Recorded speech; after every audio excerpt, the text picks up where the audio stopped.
Guys welcome back to my channel. তো এখন খুব ঠান্ডা কাল, খুব শীত পড়েছে। তো আমার ছেলের আবদার হলো আমাকে আলু পরোটা বানিয়ে খাওয়াতে। চলুন তাহলে আজকে আমরা দেখে নিই আলু পরোটা রেসিপিটা, কিভাবে আমরা আলু পরোটা রেসিপিটা বানাই। চলুন তাহলে পরে আমরা আবার চলে এসেছি আলুর পরোটা রেসিপি নিয়ে। আমি তখনই বলেছিলাম ছেলের ফরমাইশ ছিল আলুর পরোটা খাবার। তাহলে দেখে নাও এই পুরটা কিভাবে বানিয়েছি।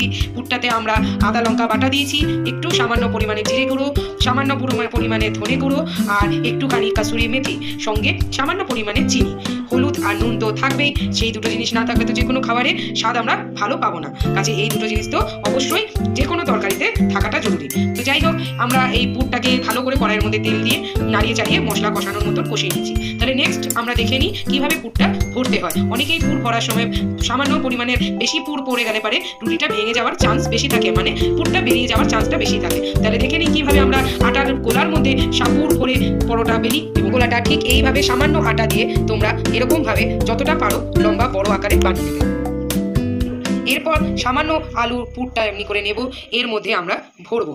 দেখবে পুরে পরিমাণ যেন ঠিক থাকে, নাহলে বেরিয়ে যাওয়ার মানে ফেটে যাওয়ার চান্সটা বেশি থাকবে। এরপরে আস্তে আস্তে দুই দিক দিয়ে চতুর্দিক দিয়ে এমনিভাবে পুরটার লেচিটাকে আমরা মুড়ে এরকম আলতোভাবে হাত দিয়ে প্রেস করে নেওয়ার পর আটার মধ্যে এরকমভাবে হাত দিয়ে একটু লম্বা গোল আকারটা একটু বড় করে নেবো।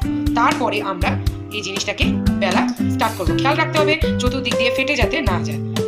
এইভাবে আমরা আস্তে আস্তে প্রেস দেবো, আস্তে আস্তে খুব আলতোভাবে যতটা সম্ভব হয়, নাহলে ফেটে যাওয়ার চান্সটা বেশি থাকবে। এই যে হালকা হালকা আলতো হাতে আমরা এটা মেলে নিলাম। এরপর এটিকে আমরা তাওয়ার মধ্যে দিয়ে দেবো। এইভাবে আপনারা আস্তে এইভাবে তাওয়ার মধ্যে দিয়ে দেবেন। তাওয়ার মধ্যে দিয়ে দেবো, এইভাবে আমরা আস্তে ভাবে পাল্টিয়ে নেব। এই যে এরপর আমরা সামান্য তেল দিয়ে ব্রাশ করে দেব। দেখুন তেল দেওয়ার সাথে সাথে এটা খুব সুন্দরভাবে দুই দিক আলতোভাবে আপনারা ব্রাশ দিয়ে আমরা নাড়িয়ে দিলাম। কড়কড়া করে জিনিসটাকে দুই দিক আমরা আস্তে আস্তে